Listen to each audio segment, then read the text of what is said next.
1990 में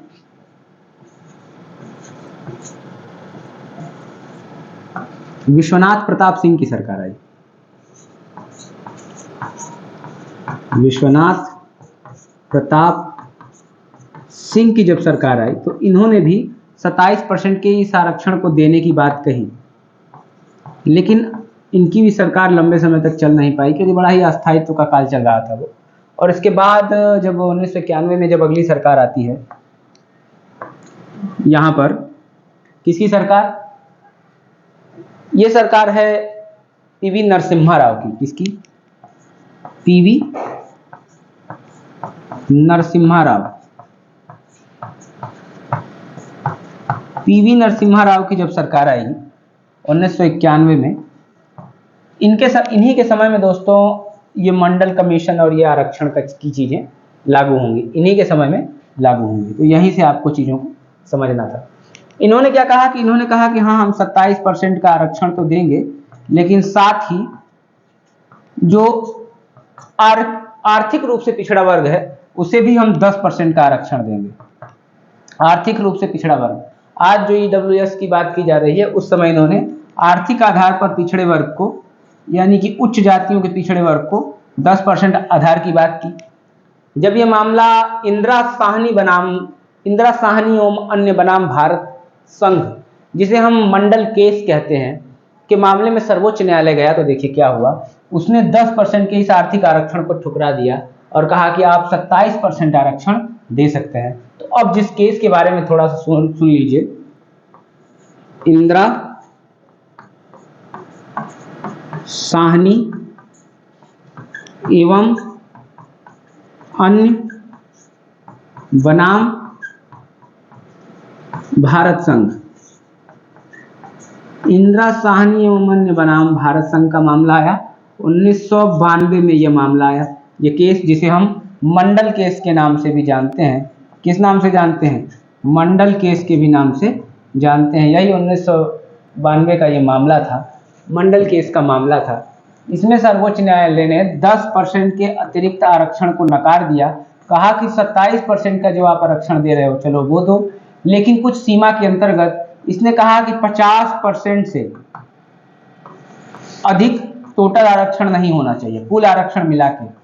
हम जानते हैं कि यहाँ पर केवल ओबीसी के लिए आरक्षण है, एससी एसटी के लिए भी तो पहले से आरक्षण था। कुल 50% के कैप से आपका आरक्षण अधिक नहीं होना चाहिए, विशेष परिस्थितियों के अतिरिक्त अधिक नहीं होना चाहिए। इसके अलावा उन्होंने क्या कहा? उन्होंने कहा कि क्रीमी लेयर के प्रस्ताव को आपको मानना होगा, क्रीमी लेयर बनाना होगा। जो पिछड़े वर्ग में जो जातियां मतलब ज्यादा थोड़ा ऊपर है, उन्हें इसके अंतर्गत अलग करना होगा। इसको उन्होंने क्या कहा? इसको उन्होंने क्रीमी लेयर कहा। क्या कहा? क्रीमी लेयर की बात कही। ठीक है, क्लियर हो गया? क्रीमी लेयर की बात की। उसके अलावा उन्होंने कहा कि प्रोन्नति में आरक्षण नहीं दिया जाएगा। उस समय का डिसीजन था, प्रोन्नति में आरक्षण नहीं दिया जाएगा। आरक्षण एक बार आपको नौकरी के समय मिलेगा, प्रोन्नति में आरक्षण नहीं दिया जाएगा। ये फेमस मंडल केस है। एक चीज और याद रखिए, बाद में एक संविधान संशोधन हुआ 77वां, यहां से मंडल केस समाप्त। 77वां संविधान, इसे नोट कर लीजिए, संविधान संशोधन, 77वां संविधान संशोधन हुआ था 1994 होगा ये।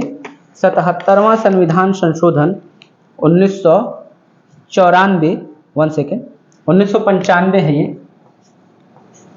77th कॉन्स्टिट्यूशनल अमेंडमेंट 1995, इसके अंतर्गत एससी एसटी को, ये अलग है, एससी एसटी को प्रोन्नति में आरक्षण दिया जाता है। किसको प्रोन्नति में आरक्षण दिया जाएगा? बस एससी एसटी को, ओबीसी के लिए नहीं है, ये अदर बैकवर्ड क्लास के लिए नहीं है। एससी एसटी को, पिछड़ा वर्ग को, अनुसूचित जाति और अनुसूचित जनजाति को प्रोन्नति में आरक्षण की संविधान संशोधन द्वारा, 77वें संविधान संशोधन द्वारा। इसके अलावा एक और संविधान संशोधन हुआ है जिसे हम क्या कहते हैं? 85वां संविधान संशोधन सन 2001। 85वां संविधान संशोधन 2001, इसके अंतर्गत एक बात आई थी परिणामी ज्येष्ठता की। परिणामी ज्येष्ठता, यह आपसे प्री में पूछ सकता है कि परिणामी ज्येष्ठता का सिद्धांत किस संविधान संशोधन में आया, तो आप कह सकते हैं 85वां संविधान संशोधन सन 2001 में आया। ये भी आरक्षण से ही संबंधित है। किससे संबंधित है? आरक्षण से संबंधित है। तो ये हो गया मंडल केस और उसके विवाद, बीपी मंडल का विवाद, भारत की राजनीति, भारत के इतिहास या पॉलिटिकल हिस्ट्री, राजनीतिक इतिहास में बहुत ही ज्यादा इंपॉर्टेंट है। हमने इन चीजों को यहाँ से समझ लिया। अब हम चलेंगे एक अगले आर्टिकल की तरफ, काफी ज्यादा समय इसमें भी लिया। चलिए, इस आर्टिकल का नाम है अनुच्छेद 17। आगे के पड़ाव में अनुच्छेद 17, इसे हम क्या कहते हैं? ये क्या है? आमतौर पर अस्पृश्यता, अस्पृश्यता का अंत करती है ये आर्टिकल। अस्पृश्यता का अंत, अस्पृश्यता का अंत। अब देखिए, बेसिकली इसे समझिए कि अस्पृश्यता का मतलब क्या होता है। अगर मैं इसका आर्टिकल आपके सामने अनुच्छेद 17 पढ़ूं तो क्या कहा गया है? अनुच्छेद 17 कहता है कि अस्पृश्यता को समाप्त करने की व्यवस्था, अनुच्छेद 17 अस्पृश्यता को समाप्त करने की व्यवस्था और किसी भी रूप में इसका आचरण निषिद्ध करता है। यानी अस्पृश्यता को समाप्त किया जाएगा और किसी भी रूप में इसका आचरण निषिद्ध है। अगर आप करते हैं तो दंडिक अपराध है। अस्पृश्यता से उपजी किसी नियोग्यता को लागू करना अपराध होगा जो विधि अनुसार दंडनीय होगा। सामान्य भाषा में समझिए कि अस्पृश्यता होता क्या है, जिसे हम छुआछूत कहते हैं, जिसे हम जाति के आधार पर भेदभाव कहते हैं आमतौर पर आज, उसे आमतौर पर अस्पृश्यता कहा जाता है। लेकिन ये एक शब्द है जिसे संविधान ने कहीं परिभाषित नहीं किया है। संविधान ने अस्पृश्यता को किसी भी आर्टिकल में कहीं परिभाषित नहीं किया गया है। संविधान ने परिभाषित नहीं किया है। संविधान ने परिभाषित नहीं किया है अस्पृश्यता को। अगर बात करेंगे कि अस्पृश्यता के संबंध में परिभाषित तो नहीं किया गया है, लेकिन मैसूर हाईकोर्ट ने एक बार कहा था, मैसूर हाईकोर्ट उच्च न्यायालय ने एक बार कहा था कि अस्पृश्यता का शाब्दिक अर्थ से अधिक इसकी ऐतिहासिक पृष्ठभूमि है। क्या है? ऐतिहासिक पृष्ठभूमि है। यानी ऐतिहासिक पृष्ठभूमि हम किसे कह रहे हैं, थोड़ा सा देख लेते हैं। ऐतिहासिक पृष्ठभूमि है, लंबे समय तक भारत के विशेषकर गांव या भारतीय समाज अनेक जातियों में बटा हुआ था, अनेक जातियों में बटा हुआ है। किसी जाति को हम ऊंचा मानते हैं, किसी को बहुत नीचा मानते हैं, और जिस जाति को नीचा माना जाता था उससे बहुत ही दोयम दर्जे का व्यवहार किया जाता था, बहुत ही दोयम दर्जे का व्यवहार किया जाता था। इस व्यवहार से क्या हुआ? सामाजिक अवनति हुई, समाज की अवनति हुई, संपूर्ण भारत राष्ट्र की अवनति हुई। किसकी अवनति हुई? अवनति यानी कि नेगेटिव अर्थ में, कि मतलब उन्नति के विरुद्ध भारत का समाज बहुत ही ज्यादा पिछड़ गया। क्यों पिछड़ गया? क्योंकि हमने जातिवाद को समाज का आधार बना दिया। एक वर्ग अगर लोहे से संबंधित काम करता है तो हमने कहा कि वो बस वही काम करेगा। जो व्यक्ति बढ़ई का कार्य करता था, हमने कहा कि वो बस वही कार्य करेगा, और उसी अनुसार उसको समाज में सम्मान भी दिया गया। हुआ क्या कि समाज में एक प्रकार का श्रेणीकरण, हायरार्कियल सिस्टम वाला समाज हो गया, ऊंच नीच की व्यवस्था वाला समाज हो गया। हमने इतनी घृणा के स्तर से अपने नीचे के समाज को देखा कि हम क्या हो गए? विभाजित समाज हो गए। यही कारण था कि भारतीय संविधान के अनुच्छेद 17 में विशेष रूप से इस अस्पृश्यता को समाप्त करने का प्रावधान किया गया है। क्लियर है दोस्तों? इसके संबंध में 1955 में एक कानून बनाया गया था जिसे हम कहते हैं अस्पृश्यता अपराध अधिनियम। अस्पृश्यता अपराध अधिनियम 1955, लेकिन बाद में इसका नाम बदल दिया गया 1976 में, और 1976 में इसका नाम बदलकर क्या किया गया? नागरिक अधिकार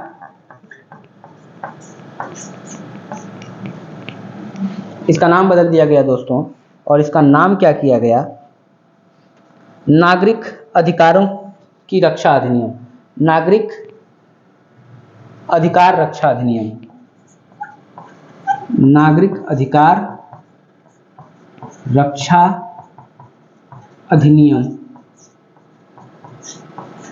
ये 1900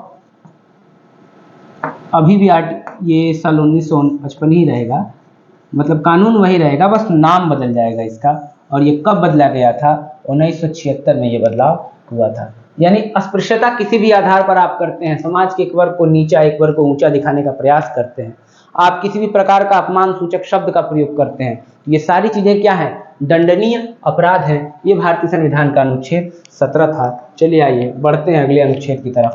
अनुच्छेद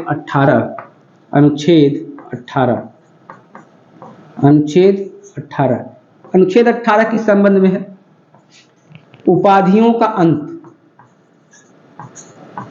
उपाधियों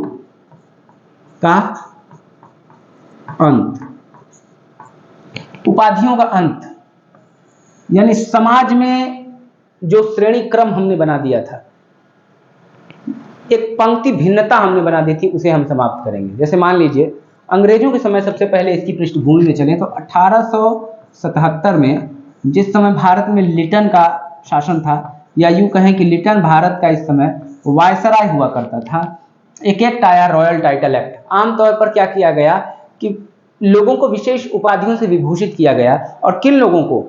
उन लोगों ने जिन्होंने ब्रिटिश सरकार की चाटुकारिता की थी, मैं स्पष्ट बोल रहा हूं, या उन लोगों ने जिसे ब्रिटिश सरकार अपना हितैषी समझता था। किसी को राय बहादुर की उपाधि दे डाली, किसी को सर की उपाधि दे डाली। With due respect, Mahatma Gandhi को भी उपाधि दी गई, कैसरे हिंद की उपाधि दे डाली महात्मा गांधी को। तो आमतौर पर मैं ये नहीं कह रहा, सॉरी, ब्रिटिश सरकार ने उपाधियों को देने की शुरुआत की। हुआ क्या कि जिन लोगों ने उनके लिए काम किया, या आमतौर पर ब्रिटिश सरकार जिसे खुश रखना चाहती थी, उसे इस प्रकार की उपाधि दी। अब हुआ क्या कि समाज में अंतर हो गया, समाज में अंतर हो जाएगा। सोचिए, अगर समाज में 10 लोग हैं, एक व्यक्ति को किसी विशेष उपाधि सरकार सौंप दे, आज के समय में सरकार किसी को नवाब बहादुर की उपाधि दे दे, होगा क्या? उसने ऐसा क्या कर दिया कि बाकी सबसे अलग हो गया वो। यानी उपाधियां समाज में नहीं होना चाहिए, क्योंकि उपाधियां क्या करती हैं? विशेषाधिकारों को जन्म देती हैं, और विशेषाधिकार समानता के विरुद्ध है। विशेषाधिकार समानता के विरुद्ध है। विशेषाधिकार समानता के विरुद्ध है। यही कारण है कि उपाधियों के अंत की बात की गई। किसकी बात की गई? कहा गया कि उपाधियां नहीं दी जाएगी, उपाधियों के अंत की बात की गई। अनुच्छेद किसमें? 18 में। लेकिन इसमें 4 प्रावधान ऐसे हैं जो थोड़ा समझने लायक हैं। प्रावधान नंबर 1 क्या है? यह कहा गया है कि राज्य शैक्षणिक और सैन्य उपाधि के अंतर्गत अन्य कोई उपाधि नहीं देगा। यानी कौन से 2 उपाधि दे सकता है? शैक्षणिक एवं सैन्य उपाधि दे सकता है। शैक्षणिक एवं सैन्य उपाधि। जैसे मान लीजिए आप कर्नल हैं, तो कर्नल तो कहा जाएगा ना आपको। अगर आप 4 स्टार अधिकारी जनरल हैं इंडियन आर्मी के, तो जनरल तो कहा जाएगा आपको। मेजर है, मेजर कहा जाएगा। शैक्षणिक उपाधि क्या है? अगर आपने पीएचडी की हुई है तो आपको डॉक्टर तो कहा जाएगा। ये चीजें उपाधि के अंतर्गत नहीं आती। आमतौर पर ये अर्जित की हुई उपाधियां हैं, तो इसे दी जाएगी। ठीक है, तो ये चीजें क्या होती हैं? उपाधि के अंतर्गत नहीं आएंगी आमतौर पर। दूसरा क्या है? दूसरा इसके अपवाद में क्या है? अपवाद नहीं कह सकते, मतलब ये दिया जा सकता है। दूसरा क्या है? भारत का कोई नागरिक, भारत का कोई, लिखता हूं बस इशारा करके, बाकी मैं बोल देता हूं। भारत का कोई नागरिक, कोई भी नागरिक, भारत का कोई नागरिक बिना राष्ट्रपति की सहमति मंजूरी के किसी अन्य देश से क्या कर सकता है? कोई उपाधि ग्रहण नहीं कर सकता। भारत का कोई नागरिक किसी विदेशी राज्य से कोई भी उपाधि प्राप्त नहीं कर सकता। क्लियर है? भारत का कोई नागरिक किसी विदेशी राज्य से उपाधि ग्रहण नहीं कर सकता। अगला देखिए, तीसरा क्या है? यदि कोई विदेशी व्यक्ति है, वो भारत के राज्य के अंतर्गत कोई विश्वास या महत्वपूर्ण पद पाए हुए हैं, ऐसा पद पाए हुए हैं, तो इस स्थिति में वो कोई भी विदेशी राज्य से उपाधि बिना भारत के राष्ट्रपति की सहमति के नहीं धारण कर सकता। और इसमें चौथा है कि भारत का कोई नागरिक या विदेशी जो किसी मतलब पद पे है, राज्य के अंतर्गत विश्वास और प्रतिष्ठा के पद पर है, तो बिना राष्ट्रपति की अनुमति के कोई विदेशी उपाधि ग्रहण नहीं करेगा। इसे फिर से पढ़ लेते हैं, आइए इसे यहाँ से कर लेते हैं। अनुच्छेद 15 उपाधियों का अंत करता है और इस संबंध में 4 प्रावधान करता है। पहली, यह निषेध करता है कि राज्य सेना या विद्या संबंधी सम्मान के सिवाय और कोई उपाधि नहीं देगी। यानी सेना और शैक्षणिक उपाधि प्रदान की जाएगी। अगला क्या है? यह निषेध करता है कि भारत का कोई नागरिक विदेशी राज्य से कोई उपाधि प्राप्त नहीं करेगा। अगला, कोई विदेशी राज्य के अधीन लाभ या विश्वास के किसी पद को धारण करते हुए, कोई विदेशी है वो राज्य के अधीन लाभ या विश्वास का कोई पद धारण किए हुए है, ऐसे किसी विदेशी राज्य से वह कोई उपाधि राष्ट्रपति के बिना सहमति के नहीं लेगा। इसके अलावा अगला है कि राज्य के अधीन लाभ या विश्वास के पद धारण करने वाला कोई व्यक्ति किसी विदेशी राज्य से या उसके अधीन बिना किसी रूप में कोई भेंट, उपलब्धि या राष्ट्रपति की सहमति के बिना स्वीकार नहीं करेगा। यानी भेंट और उपलब्धि भी स्वीकार नहीं करेगा। ये अनुच्छेद 14 के अंतर्गत, अनुच्छेद 18 के अंतर्गत उपाधियों का अंत आता है। यहाँ पर हमने 4 चीजें देख ली अलग अलग, मैं पूरा लिख नहीं रहा हूँ। यहाँ पर एक चीज, एक डिबेट और हुई। एक डिबेट ये क्या हुई कि मोरारजी देसाई की सरकार थी, मोरारजी देसाई की सरकार थी,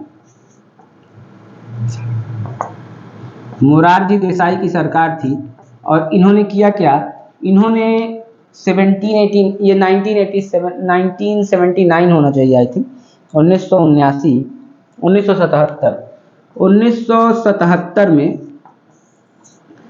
पद्म पुरस्कारों पर रोक लगा दिया। पद्म पुरस्कार तथा भारत रत्न बंद, पद्म पुरस्कार तथा भारत रत्न पर रोक लगा दिया। क्यों? कहा कि ये भी तो उपाधियां हैं। इन चीजों की शुरुआत कब हुई थी? 1954 में ये शुरू हुए थे। 1954 में पहली बार दिया गया था। अब 1977 में इस पर रोक लगा दी। पुनः 1980 में जब इंदिरा गांधी की सरकार आएगी, सरकार इसे फिर सरकार इसे प्रारंभ करती है। तो ये चीजें समझ लीजिएगा। इसे आमतौर पर उपाधि के अंतर्गत नहीं रखा जाता। ये सम्मान है जिसे खिलाड़ी, सम्मानित लोग अर्जित करते हैं अपने प्रयासों से। लेकिन फिर भी ये कहा गया है कि इन टाइटल्स को, जैसे भारत रत्न, अपने नाम के प्रत्यय या उपसर्ग के रूप में नहीं लगाना चाहिए। ये बात कही गई है कि भारत रत्न फला, ऐसे प्रयोग नहीं करना। चलिए, ये आर्टिकल समाप्त हो गया। हम अगले जिस आर्टिकल की तरफ अब बढ़ेंगे वो है अनुच्छेद 19। अनुच्छेद 19 एक फिर आर्टिकल जिसकी व्याख्या अब यहाँ पर डीप होने वाली है। अनुच्छेद 19 में सबसे पहले हम अधिकारों का नाम लिख लेते हैं आर्टिकल्स का।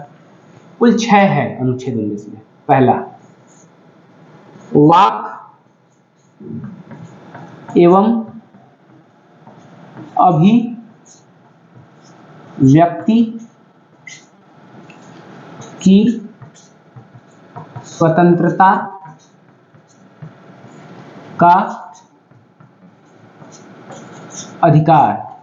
वाक एवं अभिव्यक्ति की स्वतंत्रता का अधिकार। दूसरा क्या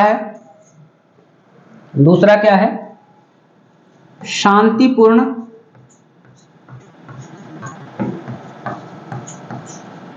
सम्मेलन का अधिकार। अगला क्या है इसमें? तीसरा, ये 19 1A 1B 1C ऐसे जाएंगे। इसमें अगला क्या है? शांतिपूर्ण सम्मेलन। उसके बाद संगम या संघ बनाने का अधिकार। अगला है निर्बाध संचरण का अधिकार। किस चीज का अधिकार? भारत के राज्य क्षेत्र में सर्वत्र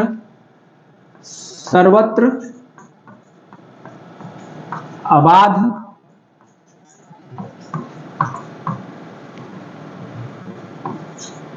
संचरण का अधिकार।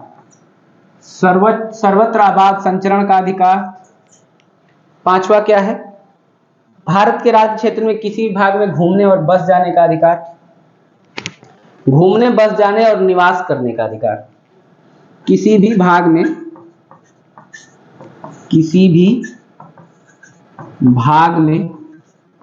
भारत के किसी भी भाग में घूमने, बस जाने व निवास करने का अधिकार, और छठवां क्या है, रोजगार, व्यापार एवं वृत्ति संबंधी अधिकार। क्या है, वृत्ति, व्यापार या कारोबार करने का अधिकार, वृत्ति, व्यापार एवं कारोबार का अधिकार। तो दोस्तों ये 6 अधिकार मैंने ये आर्टिकल 19 के अंतर्गत लिख लिया। थोड़ा सा ज़्यादा समय लगा इसमें, लेकिन देखिए अब हमें बारी बारी हर चीज़ को समझना होगा। पहला क्या है, वाक एवं अभिव्यक्ति की स्वतंत्रता का अधिकार, शांतिपूर्ण सम्मेलन का अधिकार। दूसरा, संगम या संघ बनाने का अधिकार, सर्वत्र आबाद संचरण का अधिकार, किसी भी भाग में घूमने बस जाने के निवास करने का अधिकार, या फिर वृत्ति, व्यापार एवं कारोबार करने का अधिकार।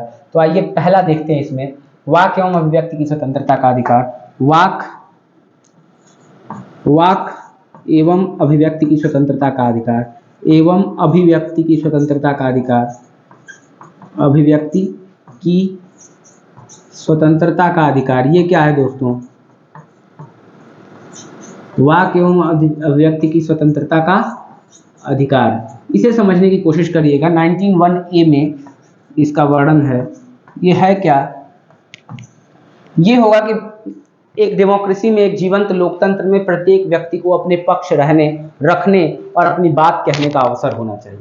यानी वाक यानी राइट टू टॉक करने, यानी बोलने की, बात करने का अधिकार है, कुछ बोलने का, अपने मत रखने का अधिकार।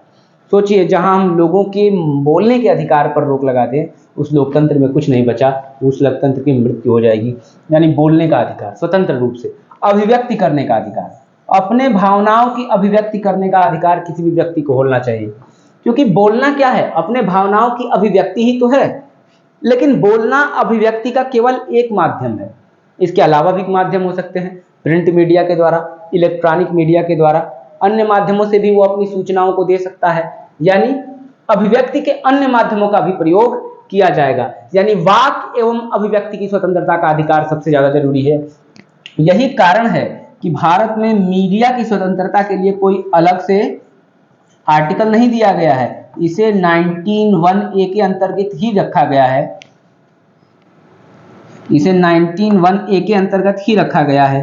कारण क्या है कि वाक एवं अभिव्यक्ति की स्वतंत्रता का अंतर्गत इलेक्ट्रॉनिक, प्रिंट मीडिया, ये सारी चीजें आती हैं। याद रखिए कि लोकतंत्र में सबसे जरूरी क्या है, वाक एवं अभिव्यक्ति की स्वतंत्रता का अधिकार। बोलना बहुत जरूरी है। लोगों की जुबान पर अगर नियंत्रण करने लगी सरकार, तो ये मौलिक अधिकारों के बिल्कुल क्या हो जाएगा, विपरीत हो जाएगा। तो ये पहला हिस्सा था, वाक एवं अभिव्यक्ति की स्वतंत्रता का अधिकार। लेकिन जैसा कि हमने पढ़ा कि मौलिक अधिकार कैसा है, युक्त निर्बंधनों के अधीन है, रीजनेबल रिस्ट्रिक्शंस लगाए जा सकते हैं उस पर। जैसे आपको बोलने का अधिकार दे दिया, इसका मतलब ये नहीं कि आप कुछ ऐसा बोल दें कि राष्ट्रीय सुरक्षा खतरे में पड़ जाए, नेशनल यूनिटी एंड इंटीग्रिटी, राष्ट्रीय एकता और अखंडता की समस्या हो जाए, न्यायालय की अवमानना कर दें, कंटेम्प्ट ऑफ कोर्ट कर दें। आप ये सारी चीजें आप नहीं करेंगे। आप कुछ ऐसा नहीं बोल देंगे कि राष्ट्रीय, भारत के विदेशी संबंध प्रभावित हो जाए, आपके आपराधिक कार्यों में संलिप्तता, ये सारी चीजें, इन सब चीजों के आधार पर आपके इन अधिकारों पर क्या किया जा सकता है, नियंत्रण लगाया जा सकता है। आर्टिकल 19(1)A का विकल्प क्या है, पर नियंत्रण आर्टिकल 19(2) के माध्यम से लगाया जा सकता है। आइए इसके आर्टिकल्स पे नियंत्रणों को पढ़ लेते हैं कि किन माध्यम से। चलिए, हमने देखा था इसमें क्या है, अपने या किसी अन्य के विचारों को प्रसारित करने का आपको अधिकार है। प्रेस की स्वतंत्रता, व्यावसायिक विज्ञापन की आपको स्वतंत्रता है। इसमें आपका अगर फोन टैप होता है, फोन टैपिंग के विरुद्ध अधिकार है। प्रसारित करने का अर्थात सरकार का इलेक्ट्रॉनिक मीडिया का एक अधिकार नहीं है, इलेक्ट्रॉनिक मीडिया पर सरकार का। यही कारण है कि हम भी आज यूट्यूब पे ये वीडियोस वगैरह बना रहे हैं, क्योंकि आर्टिकल 19(1)A के तहत हमें क्या है, संरक्षण मिला हुआ है ये सारी चीजें। लेकिन वाक एवं अभिव्यक्ति की स्वतंत्रता पर उचित प्रतिबंध भी है। वो क्या है, जैसे भारत की संप्रभुता पर अगर एकता एवं संप्रभुता, जैसा कि मैंने बताया, राज्य की सुरक्षा, विदेशी राज्य से भारत के संबंध, सार्वजनिक आदेश, नैतिकता की स्थापना, न्यायालय की अवमानना या किसी मामले में आपराधिक संलिप्तता, अगर ये मामले सामने आते हैं तो आर्टिकल 19(1)A पर रोक लगाई जा सकती है। अब हमें अगला देखना है। अगला क्या हमें पढ़ना था, शांतिपूर्ण सम्मेलन करने का अधिकार। अगला क्या था, शांतिपूर्ण या निरायुद्ध सम्मेलन का अधिकार। अब ये शांतिपूर्ण सम्मेलन क्या होगा, शांतिपूर्ण सम्मेलन का अधिकार। अब जरा इसे भी समझिए कि ये शांतिपूर्ण सम्मेलन क्या होगा। शांतिपूर्ण सम्मेलन का अधिकार। आपको यह अधिकार है कि आप एक जगह कहीं जुटें और कोई सभा करें, कुछ बात करें, कुछ डिस्कस करें, सम्मेलन बनाएं। आप किसी शहर में कुछ लोग जुटकर किसी मुद्दे पर बातचीत कर सकते हैं, यानी सम्मेलन करने का आपको अधिकार है। लेकिन ये सम्मेलन कैसा होना चाहिए? शांतिपूर्ण होना चाहिए, निरायुध होना चाहिए। ऐसा नहीं कि आप हथियार लेकर बैठ जाएं और नारे लगाने लगें। इससे क्या हो जाएगा? खतरा हो जाएगा ना राष्ट्र की एकता को, सुरक्षा को, संप्रभुता को, लॉ एंड ऑर्डर, कानून एवं व्यवस्था को। इसलिए बहुत जरूरी है कि शांतिपूर्ण सम्मेलन करना चाहिए। आपको सम्मेलन का अधिकार दिया जा रहा है लोकतंत्र डेमोक्रेसी में, लेकिन शांतिपूर्ण सम्मेलन का अधिकार दिया जा रहा है। क्लियर है? यानी जैसे मान लीजिए कभी कभी आपने सुना होगा कि 144 लग गया। 144 में क्या है? 5 लोग एक साथ नहीं जा सकते, तमाम चीजें। ये कब लाया जाता है? विपरीत परिस्थिति में लाया जाता है। अब आप ये नहीं करेंगे कि हमारा शांतिपूर्ण सम्मेलन का अधिकार बाधित किया जा रहा है, हम 5 लोग साथ नहीं जा सकते, क्योंकि वो परिस्थिति सामान्य नहीं थी, इसलिए इस पर थोड़ा सा रोक लगाया जा रहा था। चलिए, संगम या संघ बनाने का अधिकार। अगला क्या था? संगम या संघ। इस पर भी रिस्ट्रिक्शंस लगाए जा सकते हैं, दूसरे वाले पर भी, सब पर रिस्ट्रिक्शंस है। संगम या, जैसा कि हमने पहले ही बताया कि मौलिक अधिकार रीजनेबल रिस्ट्रिक्शंस के अंतर्गत आते हैं। संगम या संघ बनाने का अधिकार, संगम या संघ बनाने का अधिकार। अब ये संगम या संघ क्या है? संगम या संघ बनाने का अधिकार, ये देखिए, अगर आप किसी संस्था की स्थापना करना चाहते हैं, किसी भी एक संस्था की स्थापना करना चाहते हैं, किसी संघ, कोई संघ बनाना चाहते हैं, कई लोग मिल गए और उन्होंने कहा कि हम एक संस्था बनाएंगे, जैसे दुग्ध उत्पादन संस्था हम बनाना चाहते हैं, या हम अखिल भारतीय, कुछ भी अखिल भारतीय किसी एक नाम पर एक संस्था बनाना चाहते हैं, तो ऐसे संगम या संस्था लोग मिलकर बना सकते हैं। इस बात का लोकतंत्र आपको क्या देता है? अधिकार देता है। आपने देखा होगा लोग मिलकर आपसी गांव क्षेत्रों में अनेक संगठन बनाते रहते हैं छोटे स्तरों पर। तो ये लोकतंत्र आपको इसका भी अधिकार देता है कि आओ संगठन और संघ बनाओ, ताकि प्रतिभागी लोकतंत्र, जिसे हम रिप्रेजेंटेटिव डेमोक्रेसी कहते हैं, उसमें बढ़ोतरी हो।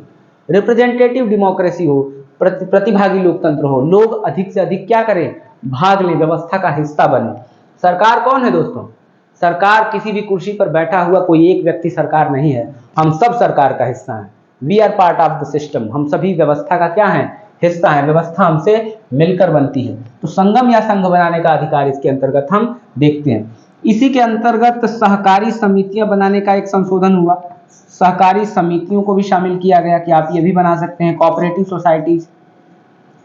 सहकारी समितियों को बनाने का अधिकार, जैसे आप सहकारी समितियों का कोई उदाहरण दीजिए। जैसे कई लोग मिलकर खेती कर लें, गांव में खेती का आकार बहुत छोटा है, 10 लोग मिलकर खेती कर लेंगे, सहकारी एक कोऑपरेटिव एग्रीकल्चर हम उसे कह सकते हैं। अमूल का नाम आपने सुना है, पूरा नाम है आनंद मिल्क यूनियन लिमिटेड। अमूल एक प्रकार की कोऑपरेटिव प्रयास था। आज देखिए अमूल कहां से कहां है। ऑपरेशन फ्लड, वर्गीज कुरियन का जो रिवॉल्यूशन, आज भारत में दुग्ध का उत्पादन कितना शानदार, विश्व में पहले नंबर पर। तो सहकारी समितियों को बनाने का अधिकार इसी के अंतर्गत आता है, इसी के अंतर्गत आता है। ये जोड़ा गया था 97th कॉन्स्टिट्यूशनल यानी संवैधानिक अमेंडमेंट, यानी कि संवैधानिक संशोधन 2011 में, 2011 में 97वें संविधान संशोधन 2011 में ये चीज जोड़ी गई थी। सहकारी समितियों को बनाने का अधिकार भी संघ या संगठन बनाने के अधिकार के अंतर्गत आता है। समझ गए? अब हम चौथे की तरफ चलेंगे। भारत के राज्य क्षेत्र में कहीं भी निर्बाध संचरण का अधिकार, ये क्या था? चौथा था। यानी भारत के राज्य क्षेत्र में आप कहीं भी निर्बाध संचरण कर सकते हैं, कहीं भी जा आ सकते हैं, आप पर कोई रोक नहीं है। लेकिन ये भी कुछ युक्त प्रतिबंधों के अधीन रहेगी। अगर आप किसी ऐसे क्षेत्र में चल गए जो आदिवासी बाहुल्य क्षेत्र है, या आमतौर पर उसे संरक्षित क्षेत्र के अंतर्गत हम मानते हैं और वहां पर जाना प्रतिबंधित है, आप यहाँ चले गए। जैसे एक मामला आता है, कुछ 3-4 साल पहले अंडमान निकोबार की एक जनजाति थी, सेंटिनलीज। वह अमेरिका का एक पत्रकार चला गया वहाँ, और उन लोगों ने उसकी क्या कर दी? हत्या कर दी। तो आमतौर पर ये क्षेत्र क्या है? प्रतिबंधित हैं, आप वहाँ पर नहीं जा सकते। कुछ क्षेत्र ऐसे हैं जो प्रतिबंधित हैं। तो अबाध संचरण का अधिकार, देश के किसी भी हिस्से में हम जा सकते हैं, किसी भी हिस्से में संचरण का अधिकार प्रदान करती है। स्वतंत्रता पूर्वक एक राज्य से दूसरे राज्य में, एक राज्य के एक दूसरे से दूसरे स्थान पर संचरण कर सकते हैं, ये तमाम चीजें हैं। उच्चतम न्यायालय ने व्यवस्था दी कि किसी भी स्थान पर आप मतलब संयुक्त रूप से जा सकते हैं, लेकिन किसी वैश्या के संचरण के अधिकार को सार्वजनिक नैतिकता एवं सार्वजनिक व्यवस्था के आधार पर प्रतिबंधित किया जा सकता है। ये भी एक टर्म है। ये सारी चीजें क्लियर हो गई। संचरण की स्वतंत्रता के भाग जैसे आंतरिक संचरण, देश के अंतर्गत ही हम एक जगह से दूसरी जगह पर घूमते हैं। एक बाह्य संचरण, विदेश यात्रा का अधिकार। लेकिन हमेशा याद रखिएगा, संचरण के अंतर्गत, इस आर्टिकल के अंतर्गत केवल देश के अंदर घूमने की बात आती है। जहां विदेश यात्रा की बात आ जाएगी वो अनुच्छेद 21 प्राण एवं दैहिक स्वतंत्रता के अंतर्गत आएगा। ये याद रखिएगा, आगे बताऊंगा उसे। ठीक है, चलिए अब अगला था निवास का अधिकार। आप देश के किसी भी हिस्से में क्या कर सकते हैं? निवास कर सकते हैं। इसमें क्या था? निवास का अधिकार। निवास का अधिकार। अब भाई आप कहीं भी निवास कर सकते हैं ना, लेकिन क्या आप कहीं भी निवास कर सकते हैं? देश के किसी भी हिस्से में रुक सकते हैं? ऐसा जरूरी नहीं है। आप वहां पर जरूरी नहीं है कि घर खरीद ही सकें। ये तो भारत के राज्य क्षेत्र में हर जगह निवास का अधिकार दिया गया है, लेकिन कुछ टर्म्स ऐसे हैं, जैसे मान लीजिए किसी विशेष संस्कृति, किसी जगह की विशेष संस्कृति है, किसी जगह की विशेष संस्कृति है, एथनिसिटी, नृजातीयता हम उसे कहते हैं, विशेष है। अब उस स्थान पर किसी बाहरी को बसने नहीं दिया जाएगा, क्योंकि वहां की सांस्कृतिक विविधता, कल्चरल डाइवर्सिटी पर नकारात्मक प्रभाव पड़ता है। इसीलिए कई जगह पर निवास के अधिकार को भी प्रतिबंधित किया जाता है। हर नागरिक को देश के किसी भी हिस्से में बसने का अधिकार है। इस अधिकार के दो भाग हैं, देश के किसी भी हिस्से में रहने का अधिकार, इसका तात्पर्य है कि आप कहीं भी अस्थायी रूप से रह सकते हैं, या देश के किसी भी हिस्से में व्यवस्थित होने का अधिकार, यानी अस्थायी रूप से भी आप रह सकते हैं। घर बनाइए और अस्थायी रूप से रहिए। ठीक है, तो ये दोनों चीजें कही जाएंगी। ये चीजें क्या है? निवास का अधिकार है। इसके भी कुछ हम देखते हैं कि इसके भी कुछ क्या है? अपवाद है। जैसा कि कुछ जगहों पर, कुछ समय अब से पहले तक जम्मू कश्मीर में ही अपवाद था कि आप जम्मू कश्मीर में जैसे विशेष राज्य का अधिनियम 370 लगा हुआ था, आप वहां जाकर जमीन नहीं खरीद सकते, अस्थायी निवास कैसे बनाएंगे? तो अब तो वहां पर समाप्त हो गया। फिर भी पूर्वोत्तर के आज कई राज्यों में ILP लगी हुई है, इनर लाइन परमिट। आप वहां पर जाते हैं तो एक निश्चित सीमा के अंतर्गत आपको वापस लौटना पड़ेगा, तथा वहां पर आप कई जगहों पर जमीन नहीं खरीद सकते। तो वहां भी ये चीजें हैं, तो निवास के अधिकार पर भी कुछ प्रतिबंध हैं। हम फाइनली आ गए जिस आर्टिकल पर, वो क्या है? व्यवसाय आदि की स्वतंत्रता। व्यवसाय आदि की स्वतंत्रता। कोई भी व्यवसाय करिए, आप स्वतंत्र हैं। व्यवसाय आदि की स्वतंत्रता। लेकिन क्या आप कोई भी व्यवसाय करने के लिए स्वतंत्र हैं? अगर आपका व्यवसाय गलत व्यवसाय हुआ तो क्या आप आपराधिक कार्य करेंगे? क्या आप ह्यूमन ट्रैफिकिंग करेंगे, चाइल्ड ट्रैफिकिंग करेंगे, वुमेन ट्रैफिकिंग करेंगे? ये सारी चीजें तो करेंगे नहीं। कोई भी व्यवसाय आप नहीं कर सकते। उचित व्यवसाय करने की क्या है? स्वतंत्रता है। उचित व्यवसाय करने की स्वतंत्रता है। सभी नागरिकों को किसी भी व्यवसाय को करने, पेशा अपनाने, व्यापार शुरू करने का क्या होगा? अधिकार दिया गया है। यह अधिकार बहुत विस्तृत है, क्योंकि जीवन निर्वहन हेतु आय से संबंधित है। आय से संबंधित है। जैसा हमने देखा था, जॉन लॉक को देखा था, जब वो कहता है कि संपत्ति का अधिकार क्या है? Right to property. किसी व्यक्ति के जीवन के अधिकार के लिए बहुत ही जरूरी है। अधिकार के 3 हिस्से बताया था उसने, जीवन के अधिकार, संपत्ति का अधिकार और स्वतंत्रता का अधिकार। आज हम देखते हैं कि यहाँ पर हमें व्यवसाय आदि के स्वतंत्रता की अधिकार भी दी गई है। अगर कोई आपका इंटरनेट बैन करता है किसी क्षेत्र का, तो इससे क्या होता है? आपके व्यवसाय की स्वतंत्रता का अधिकार बाधित होता है। क्यों? क्या आज बहुत से लोग इंटरनेट पर क्या है? आश्रित हैं। इस आधार पर भी आप प्रश्न चिन्ह उठा सकते हैं। लेकिन बात फिर वहीं आ गई कि हम क्या कहते हैं कि कई बार व्यक्तिगत स्वतंत्रता और समाज या राज्य के नियंत्रण के बीच संघर्ष होता है, और इसी संघर्ष में संतुलन बनाने की स्थिति को क्या कहा जाता है? समता बनाने की आवश्यकता होती है। चलिए, ये हमने आखिरी आर्टिकल भी समाप्त कर लिया। अब हम बढ़ेंगे अनुच्छेद 20 की तरफ। अनुच्छेद 20 की तरफ। अनुच्छेद 20 यह आज की क्लास का लगभग अंतिम आर्टिकल होगा। इसे समझ लेते हैं, अनुच्छेद 20, क्योंकि आज काफी काम किया हम लोगों ने। आई थिंक मैं आपको चीज़ों को समझा पाया हूँ आराम से, क्योंकि थोड़ा सा देखिए दोस्तों, मैं चाहूँ तो इसे इतना ज़्यादा टिपिकल नहीं करता। मैं केवल आर्टिकल्स के नाम लिखता और चीज़ों को करके आगे बढ़ जाते, लेकिन हम रिव्यू ऑफिसर की तैयारी करने जा रहे हैं। इसके अलावा हम PCS के एग्जाम्स में भी हम इन चीज़ों को देख सकते हैं, बिल्कुल देख सकते हैं, नो डाउट। आप एक बार पूरा वीडियो पढ़ के देखिए, किसी किताब से पढ़ के देखिए, क्योंकि सारी किताबों से संदर्भ लेने के बाद मैंने एक नोट्स तैयार किया है। इसीलिए मैं बार बार अपने नोट्स से संदर्भ भी देख रहा हूँ, क्योंकि ये भी है कि कहीं कुछ चीज़ें छूट ना जाए या कोई छोटी सी मिस्टेक ना हो जाए, गलती ना हो जाए, जिसका खामियाजा आपको पेपर में भुगतना पड़े और आप मुझे वो शब्दों में वापस करें, तो मैं ऐसा भी नहीं चाहता। चलिए अनुच्छेद 20 की तरफ बढ़ते हैं। ये क्या है? अनुच्छेद 20 कुछ दशाओं में, या इतना ही लिखना चाहिए था, दोष सिद्धि के संबंध में संरक्षण। कुछ दशाओं में दोष सिद्धि, अपराध के लिए दोष सिद्धि के संबंध में संरक्षण होगा। ये इसे क्लियर कर लेते हैं।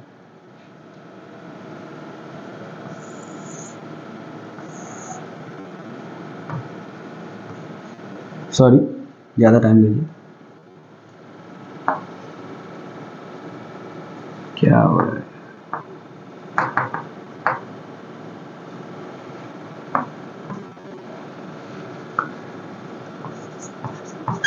अपराध के लिए दोष सिद्धि के संबंध में संरक्षण। जैसे हम कहेंगे कोई व्यक्ति है, उसने ये अपराध किया है, कोई व्यक्ति है उसने ये अपराध किया है। सॉरी, ये स्लाइड सारी फिर से शुरू हो गई। अनुच्छेद 20, सॉरी, अपराध के लिए दोष सिद्धि के संबंध में संरक्षण। आमतौर पर किसी भी एक व्यक्ति को किसी मामले में दोषी ठहराया गया है, ठहराया जाना है, तो दोष सिद्ध के संबंध में भी व्यक्ति को कुछ संरक्षण होता है, कुछ फंडामेंटल राइट्स, कुछ मौलिक अधिकार मिलते हैं। अगर कुछ मौलिक अधिकार दोस्तों नहीं मिलेंगे उसे, तो व्यवस्था क्या हो जाएगी? बहुत ही ज़्यादा जटिल हो जाएगी। तो व्यवस्था क्या हो जाएगी? बहुत ही ज़्यादा जटिल हो जाएगी। इसे देखिए कैसे, 3 प्रकार के संरक्षण इसमें दिए जाते हैं। 3 प्रकार के संरक्षण इसमें दिए जाते हैं। इसमें पहला कहा जाता है पोस्ट लॉ। पोस्ट लॉ, इसे हम कहते हैं कोई पूर्वपद प्रभाव कानून नहीं, कोई पूर्व पद प्रभाव कानून नहीं। कोई पूर्व पद प्रभाव कानून नहीं का मतलब क्या होता है? किसी भी व्यक्ति को किसी भी कार्य के लिए, किसी भी व्यक्ति को किसी कार्य के लिए, जैसे कोई व्यक्ति किसी मामले में अभियुक्त है, उस पर अपराधी होने का आरोप लगा है, तो किसी भी व्यक्ति को उसके द्वारा किए गए कृत्य के लिए तभी दंडित किया जा सकता है जब उसके द्वारा किए गए कृत्य के लिए दंड का प्रावधान हो। सिंपल भाषा में अगर कहें कि अगर उसने, जैसे मान लीजिए मैं कहूँ कोई एक सामान्य व्यक्ति है, उसके द्वारा कोई एक गलती की जा रही है, तो ऐसा नहीं है कि हम उसे दंड दे देंगे। हम ये देखेंगे क्या किसी एक धारा के अंतर्गत उसके द्वारा किए गए कृत्य के लिए दंड का प्रावधान बनता है। अर्थात किसी भी व्यक्ति को तभी दंडित किया जा सकता है जब उसके द्वारा किए गए कृत्य के लिए दंड का क्या हो? प्रावधान हो। ये चीज आपने समझ लिया। उसके द्वारा किए गए कार्य के लिए दंड का प्रावधान हो तथा उसे उतनी ही मात्रा में दंड दिया जाएगा जितना उस प्रावधान में वर्णित हो। जैसे मान लीजिए उसने कोई एक ऐसी गलती की, कोई ऐसा अपराध किया जिससे 2 वर्ष की कारावास, अधिकतम मैक्सिमम उसमें पनिशमेंट 2 वर्ष की है, अधिकतम सजा उस मामले में उसे 2 ही वर्ष की हो सकती है। ऐसा नहीं कि जज गुस्सा के 4 साल की सजा दे दे कि नहीं तुम्हारे मामले से मैं ज्यादा खफा हूं। किसी एक्ट के अंतर्गत ही वर्णन होगा, अधिकतम सजा ही दी जा सकती है, उससे अधिक सजा नहीं दी जा सकती है, मैक्सिमम पनिशमेंट ही दी जा सकती है। और कोई पूर्वपद कानून प्रभाव कानून नहीं, इसे हम कहते हैं, इसका मतलब कि किसी व्यक्ति को किसी कार्य के लिए, किसी कृत्य के लिए तभी दंडित किया जाएगा जब उसने उस संबंध में किसी कानून का क्या हुआ हो? उल्लंघन किया हो।